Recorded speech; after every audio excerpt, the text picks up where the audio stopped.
Thanks for your company once again. I am Nadima Umar Uthman. Now, legal practitioner Justice Abdullahi has criticized lawyer Andia Kubi following his withdrawal from one of the high-profile criminal cases involving NPP's Ashanti Regional Chairman Bernard Entubwe-Siako, popularly known as Chairman Wontumi. Now, Justice Abdullahi stated that concerns raised about the proceedings should have been addressed through established legal channels rather than withdrawing from the case. It is an opportunity available to every suspect in matters in criminal justice. And we think that it is appropriate that we take that line of action. And I have explained the circumstances to my client, who has given me authority to proceed at that level. So we are doing it. Do you consider that in the two other cases that are pending before the one, we do know that judgment date has already been fixed? That one, I cannot speak to it now, for reason that I have filed a motion to withdraw from that case. The motion will be taken on Monday. So I cannot speak to it to predetermine what will happen and what I will do in this application.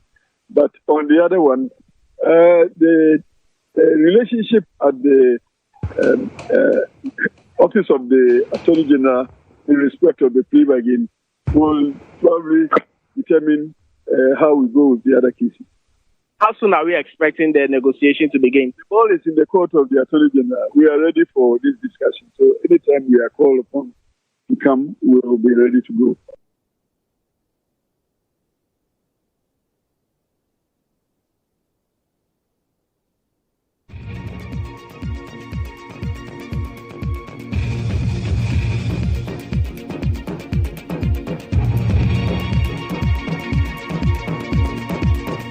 Bring you the clip from Justice Abdullahi shortly, but the Chief Executive Officer of the defunct gold dealership firm Men's Gold Ghana Limited, Nana Apia Mensah, and his two companies, that is Men's Gold and Brew Marketing Consult, have been ordered by the High Court in Accra to file their proposed evidence, including audiovisual proceedings, by July 6.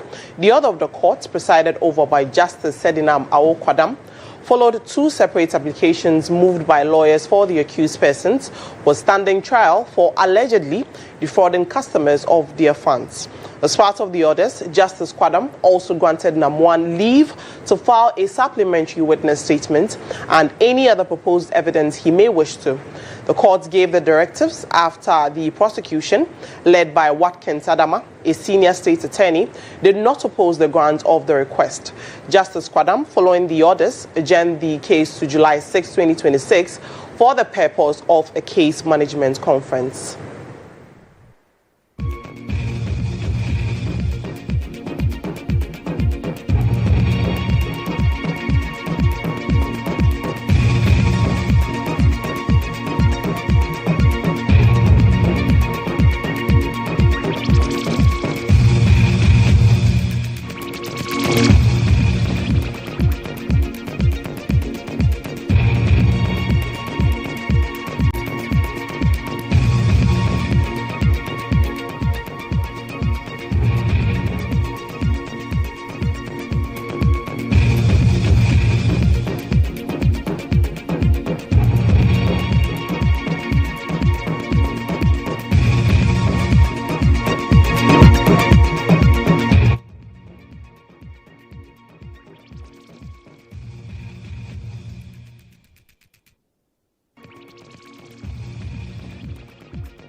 We'll take a short commercial break here, but stay with us. Newsroom returns shortly.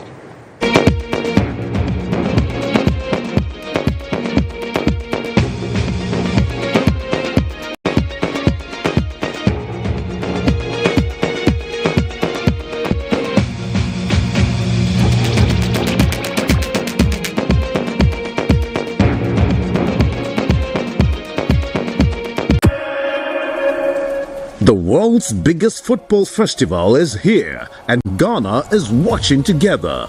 This June, the Ghana TV Consortium brings you the FIFA World Cup 2026 live at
In tribute, popularly known as Chairman Wontumi. And what you find is that lawyers will come complaining that their client, either they are not hearing from the client, and so they are not getting appropriate instructions, or they are not getting paid. These are the typical reasons you find lawyers offering in withdrawing from cases. And so if a lawyer is accusing a trial judge as being the basis, then there's also that possibility that the judge might probably not even grant that application. And so you remain in the matter. You cannot leave the case if the judge refuses the application. And typically, you cannot leave a case in this or but at any point in time without filing a motion. And so, so I do not see how a judge and a lawyer who have both gone through a case all the way up to this point, and then one giving up on the other and accusing the other of being responsible. Now, if that was the case, then I would expect that Apia Kubi should have left the matter much earlier in time when he discovered this, not at this hour when judgment is to be delivered. Because at this point, there's nothing to come to the court for. For which reason, for instance, you could accuse the judge of forcing the defeat of your case because there's nothing for you to do anyway. So if you want to leave, or if you have intended to leave, you probably should have left when it matters the most. Private legal practitioner Justice Abdullahi. Let's now engage our legal affairs correspondent Mutala for what this means for the case. Mutala, many thanks for joining us. Now that Chairman Wuntumi's lawyer has publicly said that he is no longer going to be the lawyer for the case, what happens next? Well, Nadima, for those of us following the court, one thing that we'll probably be thinking about is what happens to the written submission, the written final addresses that the court has directed that the parties may file.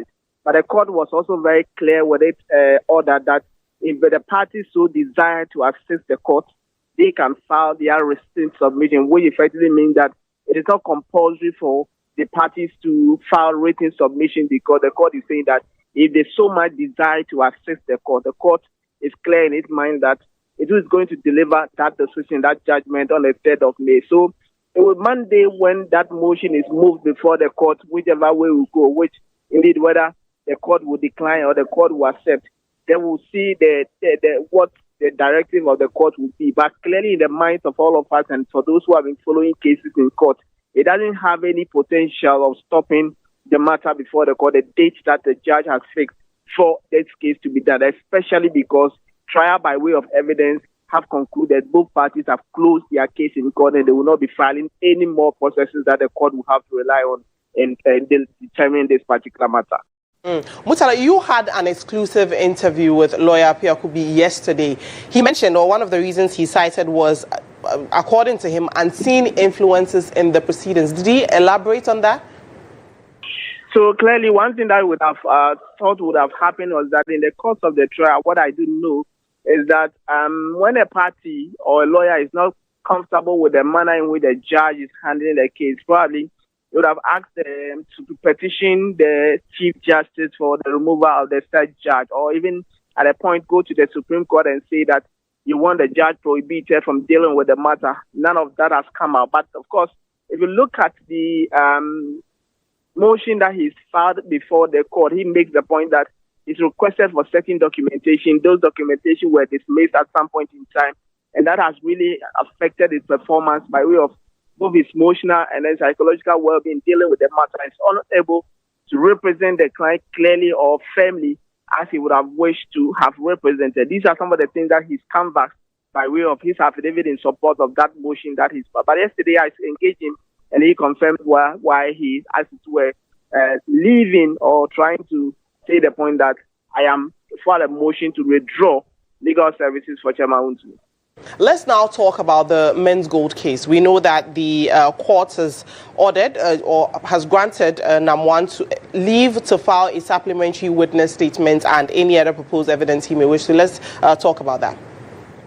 So we don't know that on July 11, 2024, the High Court made an order that NAM1 should file his witness statement and processes that he intends to rely on in as it were defending himself, because the court has held that a case has been made by 9 prosecution witnesses who have come to court to testify. And over 2 years, nearly 2 years, July will be 2 years since the order has been given, so not filed that. But sometime last week, he filed some of the witness statement and disclosures that he intends to rely on, he has come to court to ask for opportunity to file additional processes. This time around, he said that he has some audiovisual evidence that he intends to file, and that's some other processes, both for himself and also for Men's Gold Ghana Limited. You note that apart from NAM1, he is also representing two of his companies, Men's Gold Ghana Limited and then Blue Marketing Consult, who are second and third accused persons respectively. Now, following that earlier decision or compliance to file some of the witness statement, the court has now given him time to be able to file additional processes by July 6th. What the court is saying is that on July 6th, when he is coming to court, what should be clear in the party's mind is that they are coming to court to conduct case management conference, and then the court will subsequently has also fixed further dates, 13 July and other dates, 17 July, to continue with the trial by way of he prosecuting or opening his defense. Already, his man, the witness box, has been giving oral testimony way ahead of this time around when he has decided that he will file witness statement and processes. So Justice Sedina Mawokwadam has granted him that particular request after the prosecution led by Watkins Adama, senior state attorney, did not oppose to the request. So the court has now granted him that opportunity to say that file the processes, file your additional processes, evidential processes, materials by 6th of July, and then the parties will be back in court for further directions and the continuation of this particular matter. Grateful for those updates. That was our legal affairs correspondent, Murtala Inusa, bringing us happenings from the courts. But away from that, the Ashanti Regional Chairman of the opposition New Patriotic Party, Bernard Intubesiakon, popularly known as Chairman Wontumi, has formally requested a plea negotiation with the Attorney General in his ongoing criminal trial over an alleged 14.3 million cedi loan fraud involving the Ghana Export-Import Bank, that is the Exim Bank. Now, the Deputy Attorney General, Dr. Justice Remsai, filed a notification of commencement of plea negotiation at the Accra High Court today. According to the court document, Wontumi's lawyer, Andy Apiakubi, wrote to the Attorney General on June 5, 2026, requesting the initiation of plea negotiations in respect of the charges in the trial. Legal affairs correspondent Murtala Inusa brought us some updates with regard to this development.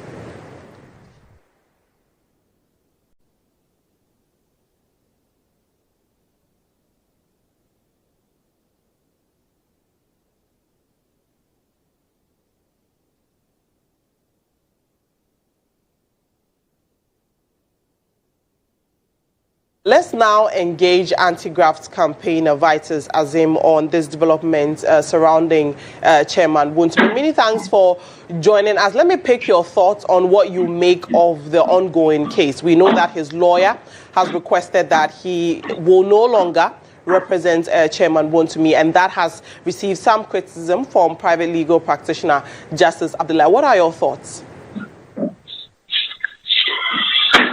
Well, I think the lawyer has a right to withdraw if he has concerns about either his client or other processes. So that there shouldn't be any problem with that. That's what he wants to do, and he's allowed to do that. So I don't have a problem with that. But his lawyer has cited some of the reasons that he cited was that there's some undue influence in the ongoing proceedings. That is why he's decided to exit. Did he disclose where the influences were coming from? He didn't elaborate. Because that is, Mr. Pierre Kubi is not a new system. And so those influences are normal, especially with political cases. And so he would have anticipated such things, the man's lawyer. So I don't think that it is proper for him to now come and give what was his reaction to those influences. Are they saying that he cannot tell his client for him to withdraw because of those influences? Vitus, if you can kindly speak up. Hello? I'm struggling to hear you. If you can speak up a bit. Then I don't know. Hello? Hello? Yeah, I can hear you now. Okay. So I was just saying that the lawyer is not new in the system. He knows these things, that these influences normally happen when there are political cases. And so he knew those things and accepted to defend defend the client. And so it would be unfair for him to withdraw at this stage. It's just because of the influences. And the influence says that he cannot stand them. So I think that is not a good decision he has taken. Right. I mean, because it will also send out some message, wrong or right message, to observers. Is the man losing the case? That's why he's withdrawing. People will start asking those questions. What does it say about the confidence when it comes to justice delivery in the country? We know that a lot of speculations have been made since his lawyer decided that he would no longer represent him in the ongoing trial. The network is bad. It's cutting. Okay. We'll rework the phone lines and engage you subsequently. That was anti-graft campaigner Vitus Azim. Now, away from that, the Ministry of Foreign Affairs has announced the repatriation of 327 Guineans affected by the ongoing demolition exercise in Abidjan.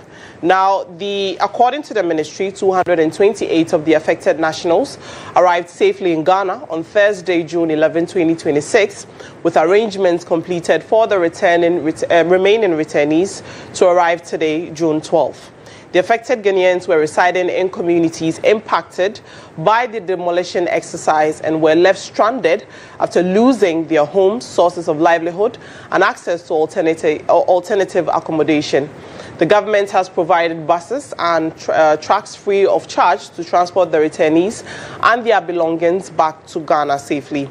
The ministry also disclosed that Ivorian authorities have indicated their willingness to compensate victims of the demolition exercise. Ghana's diplomatic mission in Abidjan is expected to continue engaging with the authorities to ensure the affected nationals receive the promised compensation.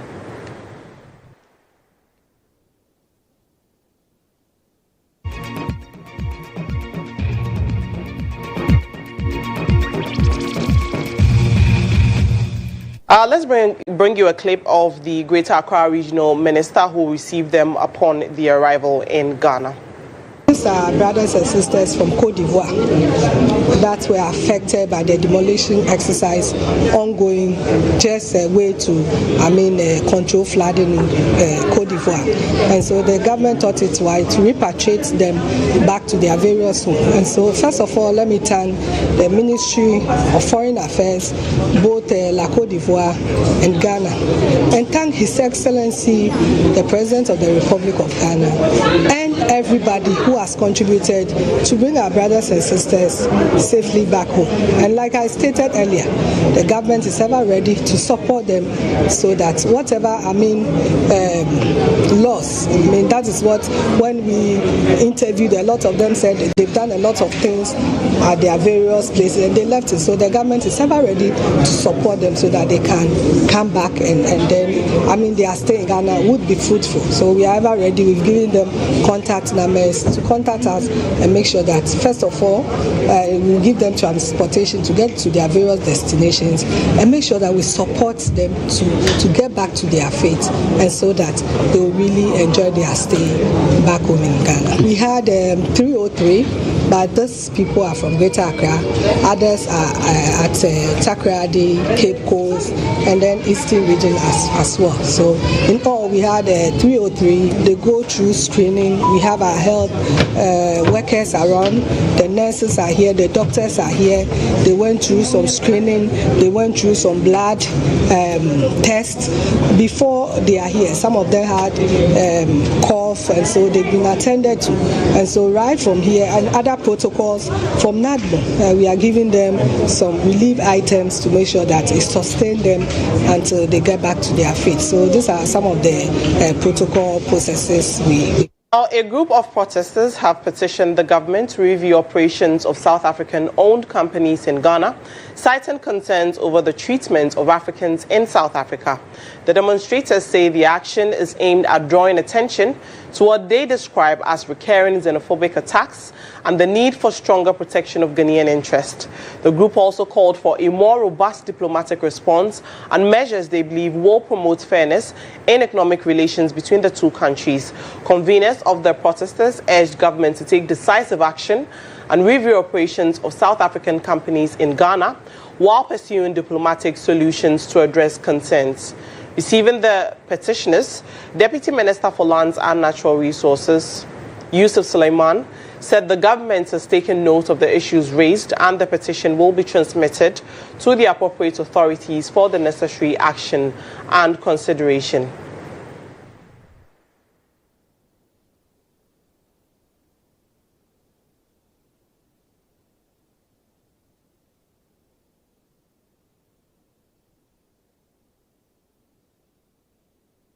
Let's speak to an international relations expert, Ishmael Lover, who joins us via phone. Many thanks for joining us, Doc. The group who petitioned government say that they believe it's time for a more robust, diplomatic relations between the two countries. I beg your pardon. Is that what is needed at this point?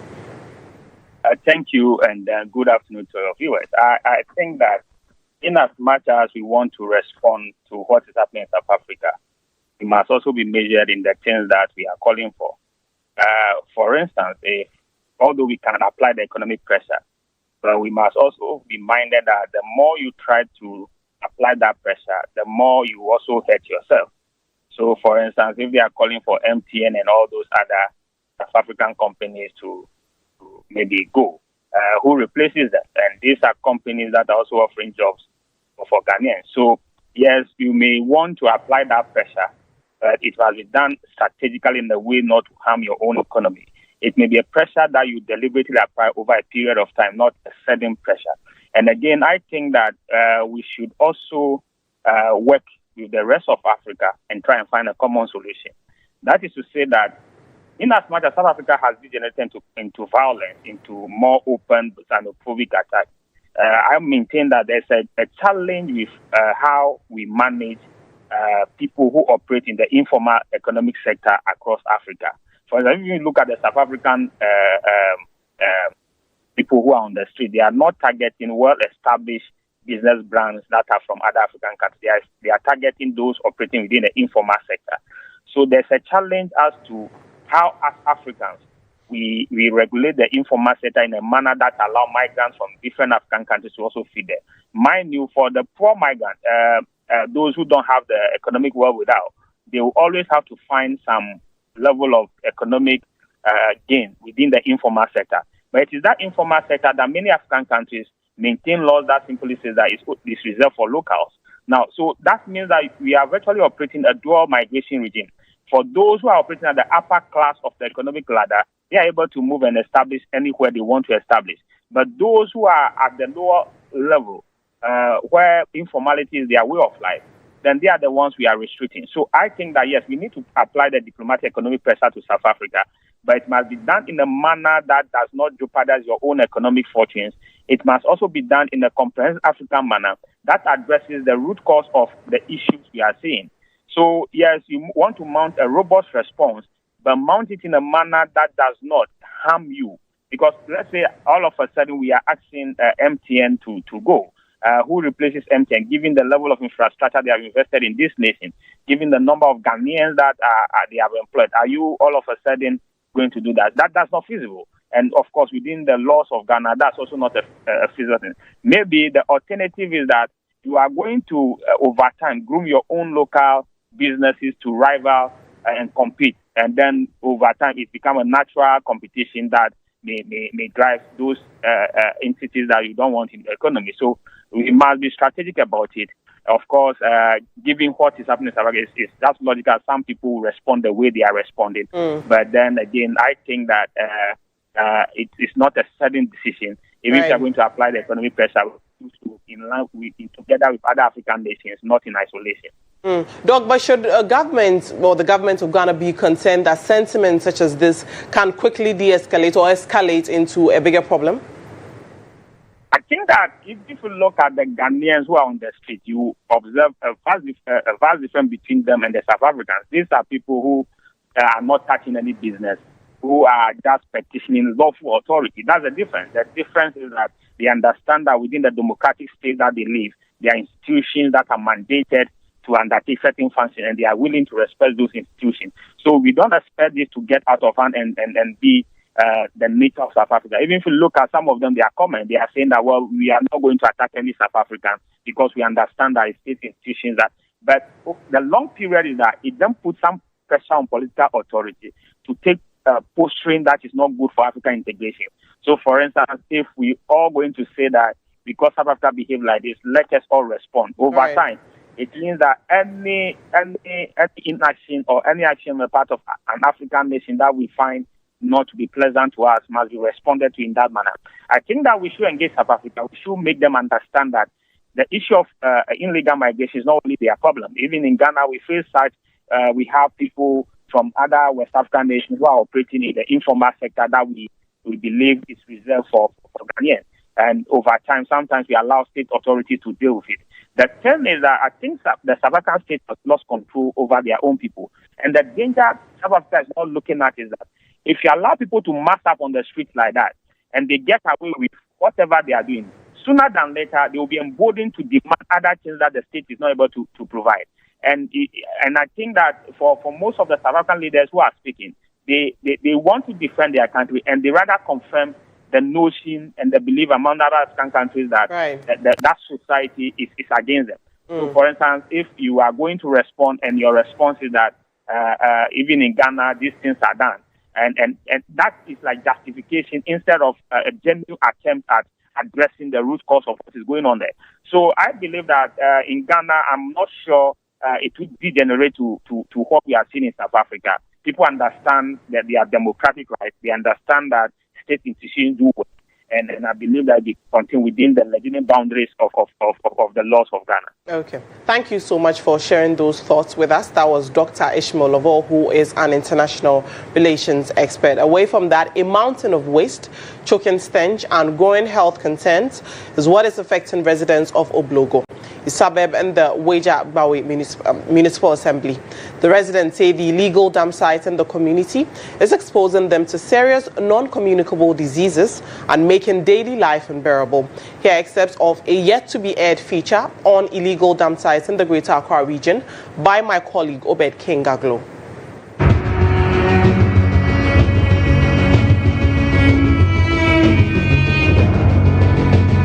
When it rains like this, like you can see, the scent alone is overwhelming.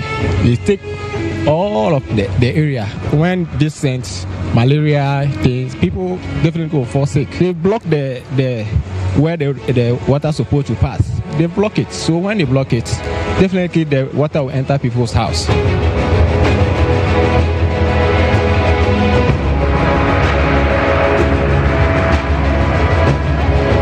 In fact, Oma yenya hoto na fe emu yare once ma ya ton ade kuro bi ba on ton weja hoko obi ba o say ada na mo once ma has saying that but next time they want having register the school their children in our school, and that is a very very serious problem for our community.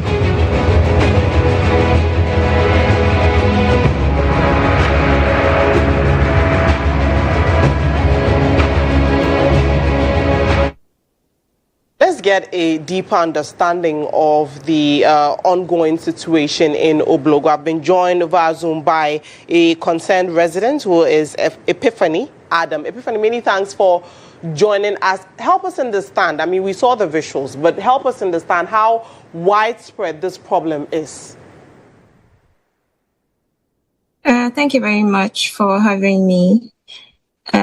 The current issue of the dump sites at Oblogo is quite overwhelming, if I should say.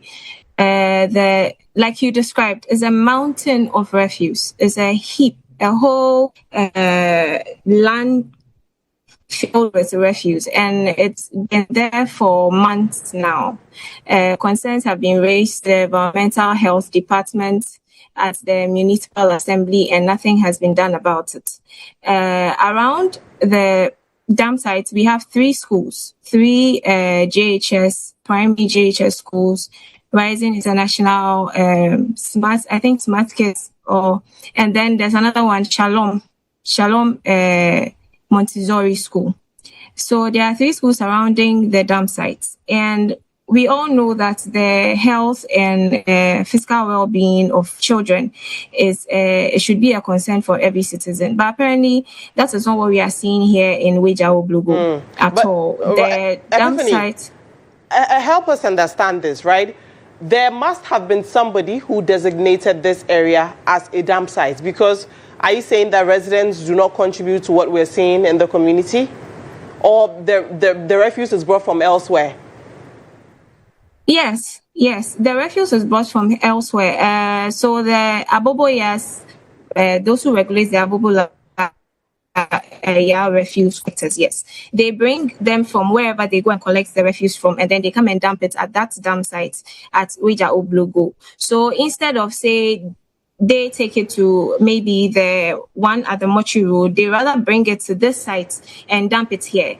And I heard that they are taking fines before they dump it there. So definitely there's somebody regulating that particular dump site who is responsible for this mountain of refuse that's causing so much pollution for both the children and the adults in that surrounding area. Have you had any engagement with the assemblies on this?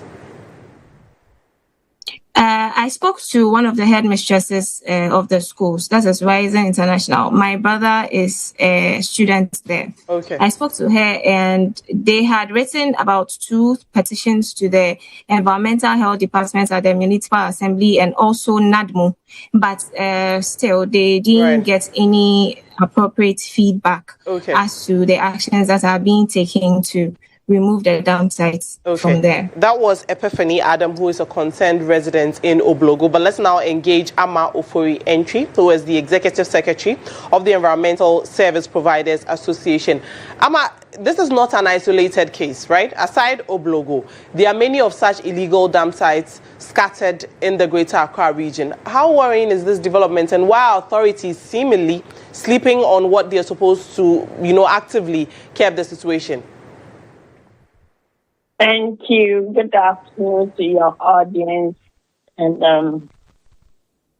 with the Oblogo issue, with what I just heard, I think what the authorities or the assembly should do is quickly do an evacuation. However, I'm sure there's somebody responsible collecting money for the dumping. And this has to do with the assembly. The assembly has a key role to play. If the assembly has not given the approval, I don't think it will be going on. But if it's not a threat to the livelihood and health, especially having heard that there are 3 schools around, then the likelihood of the case getting infectious diseases are high.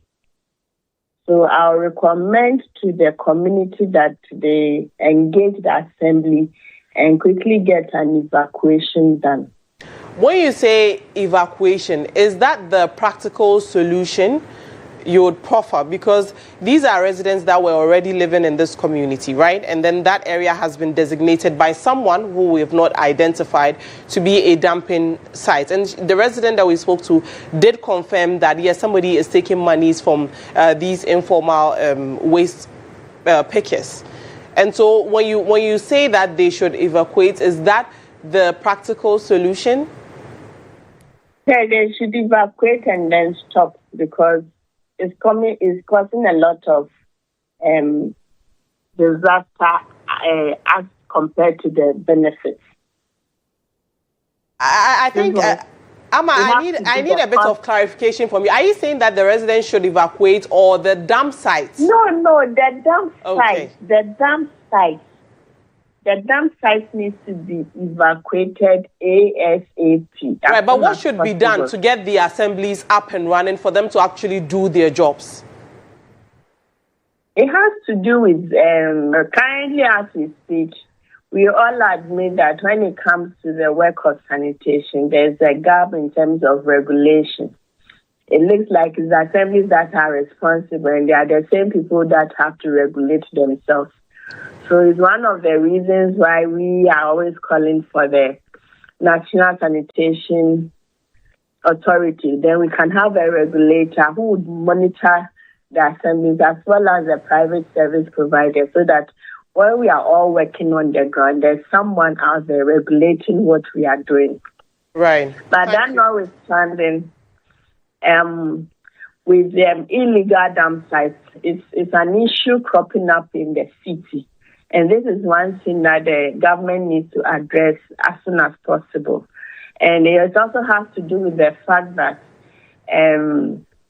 we don't want to do the right things. And when you do the collection of, we are lacking infrastructures as well.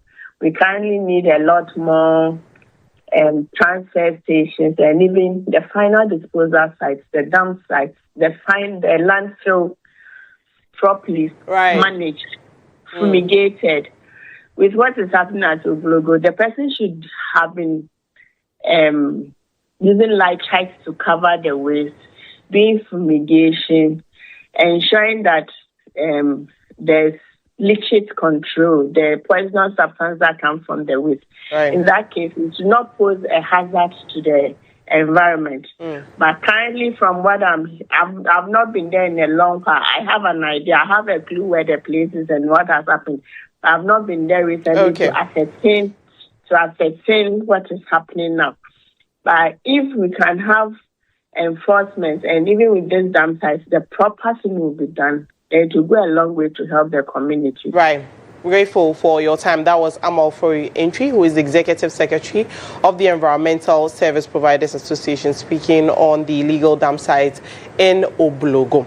Now, still in a related development, Operations Manager of Dredge Masters Ghana Limited, Sena Adiepena, is warning that many of Accra's drainage channels have lost their capacity due to years of inadequate maintenance, increasing the risk of flooding. He says that continuous maintenance, not temporary interventions or emergency interventions, is the only sustainable solution, and is calling for long-term collaboration to reclaim and preserve the city's waterways. He made these remarks during the second day of a 3-day sanitation exercise organized by Zoomlion Ghana Limited with support from NADMO, security agencies and metropolitan, municipal and district assemblies across the Greater Accra region. One of the drains that have been considered a flashpoint for flooding within the Yawaso West Rogon municipal area. And as you can see behind me, this storm drain is expected to be carrying a lot of flood waters downstream towards the outfall, ultimately into the sea. But it hasn't been maintained for a while now, and has lost capacity, and you can see lots of filled solid waste due to the fact that this drain hasn't been maintained. So there's no capacity to allow for free flow. And as part of JOSCON's initiative to support NADMO and the Municipal Assembly in helping with the control of flooding, Dredge Masters was called upon. I mean, based on our expertise and experience in the dredging of most of the water bodies in the country, we found it, important, or as a responsibility on us to also give back to the nation and work with NADMO, support them, especially to identify these very key areas. Let's bring you some business updates now. It's brought to you by CompuGhana. Passion for technology.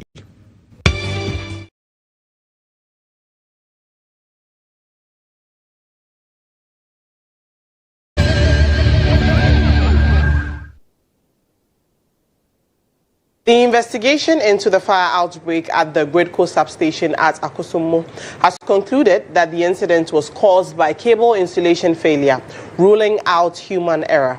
The 7-member committee tasked with probing the incident has recommended the construction of a modern control station within the next 18 to 24 months to strengthen the resilience of Ghana's power transmission infrastructure. Receiving the report, Minister for Energy and Green Transition, Dr. John Abdullahi Jinapo, assured the public that the government remains committed to implementing the committee's recommendations to improve reliability within the power sector. There's more in this report.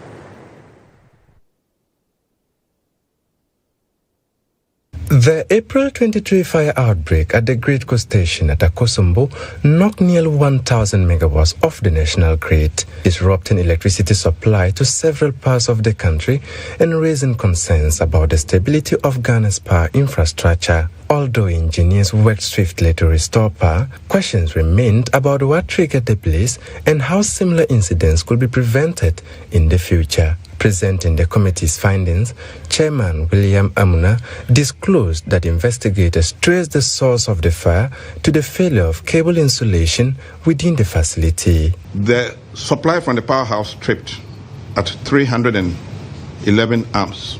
The second transformer nearby took over and started supplying. So it means it was feeding into the fault. The setting on the second transformer, I guess the transformer was meant for other things. So it had a setting of 450 amps. So that was feeding into the fault. And within a short time, the insulation, which is like plastic, caught fire. Now that LV panel is connected to yet another LV panel. So the two panels started having high current and the insulation burning. And the LV cables were within those cables. So they started burning.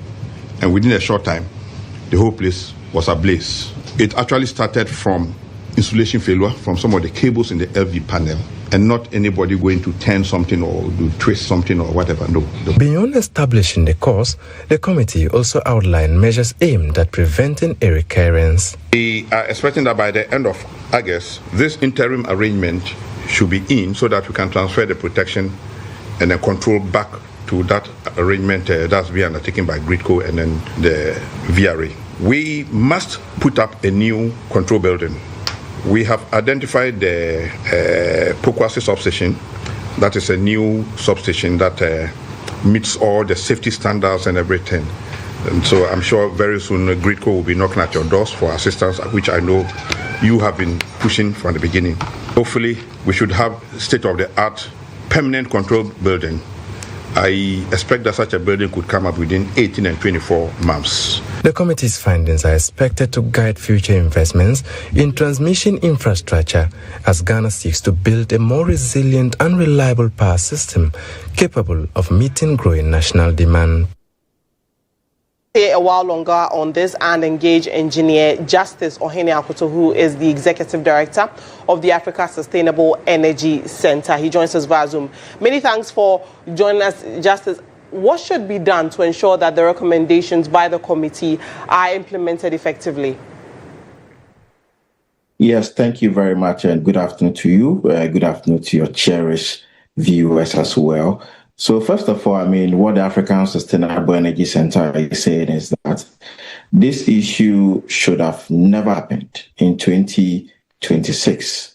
So some of the underlying things that we could have done to prevent it or contain it would have been that we need to do infrared scanning. That's what we call the IR scanning regularly. With that, we would have noticed that some parts of the cables are getting hot, overloading, and then, getting to the point of burning, so that we could have caught that. And aside that, even if, the cables were bent or whatever, we should have had very good protection coordination and what we call short circuit coordination studies. We have some transformer stripping over there, but if you have a very good short circuit coordinating studies, the transformers trip automatically to be able to isolate the area. So if you had very good short circuit coordination study, that is a pure engineering blunder over there, we could have caught. The next one, if you had a very good fire detection system, and then also an automatic fire suppression system that would have also caught it as well. As soon as the smoke started, it could have caught it to have some sprinklers sprinkle to be able to suppress the fire before we get there. So if we're able to get some of these three things in place, first of all, the fire would not have started, and secondly, it would have never been escalated. This is but Justice, is that to say that comprehensive safety audits aren't done, per what you're saying? Yes, I think the engineering head over there should be in the position to answer this. But then, this is an engineering blunder. The engineering head in Gridco Vignari should have questions to answer. Right.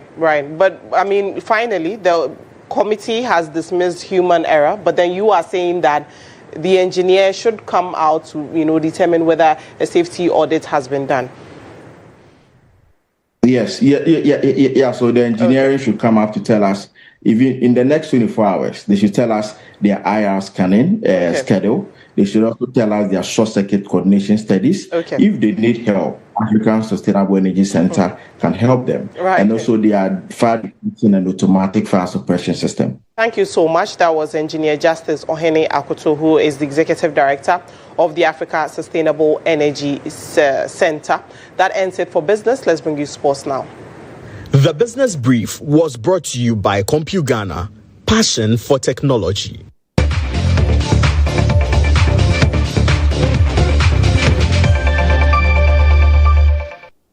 The 2026 FIFA World Cup kicked off on Thursday night with host Mexico getting their campaign off to a winning start after defeating South Africa 2 goals to nil in the opening match. Mexican player Julian Quinones edged his name into the history books by scoring the first goal of the competition and came close to adding another before the break. Where South Africa's Yaya Sitole was sent off in the second half, reducing his side to 10 men before Mexican striker Raul Jimenez sealed victory for his team with the second goal of the game. The match also saw 3 players sent off with red cards as Mexico secured the first 3 points of the tournament in front of their home fans. GH1 TV brings all the 36 matches to viewers with sterling in-studio analysis this season. However, head coach of South Africa, Hugo Bruce, says that his side played a good game despite the happenings in the game. I don't think it's a dropping standards of my player. It's just the fact that this level is much higher.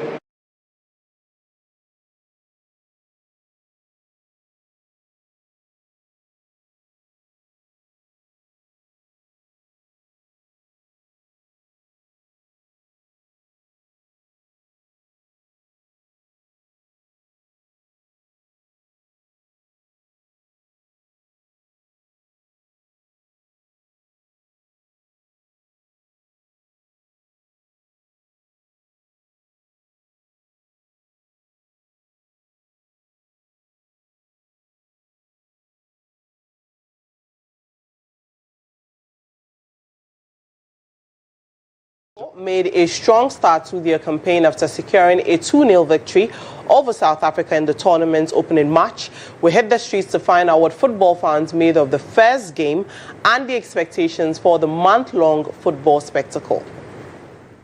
Because of the xenophobia, I wish they had scored them even 100-0. For me, in fact, they be appearing in the tournament, they will tarnish the image of Africa. So whatever transpired yesterday, for me, I'm very, very happy. It's just the opening of the tournament. And you see the inferior was so high. The morale of the game was so high. But since the South Africans were panicking. And later on, I heard one of the people was saying the selection wasn't good. Already, they themselves, they weren't having the backing of the Africans. And so, whatever they played, the spirit of African was not on their half.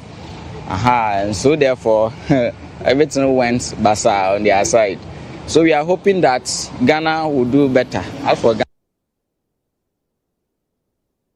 That's how we wrap up this edition of Newsroom Live on GH1 TV. I am Nadima Umar Uthman. Good afternoon.